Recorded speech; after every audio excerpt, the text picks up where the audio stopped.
For this video, I am going to teach you how to register an account in Remitly. The process is pretty straightforward, and the first thing that you need to do is to head over to remitly.com. So just open up whatever browser that you are using, and in the address bar, type in remitly.com, or you can use the link that I have in the description down below, so you'll be able to create a account here in Remitly.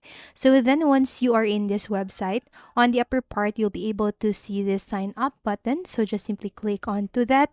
Let it load for a few seconds. So all of the information that you'll be able to see right here are the only information that you will need for it to be able to create or to register for an account here in your Remitly. So then you'll need to have here your email address, set up your password, and confirm it in this section.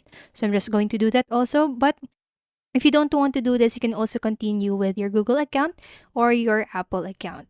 After doing all of those, then you should be able to register and create your account here in Remitly.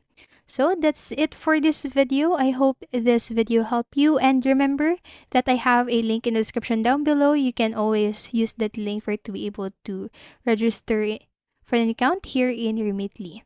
See you in the next one and have a great day.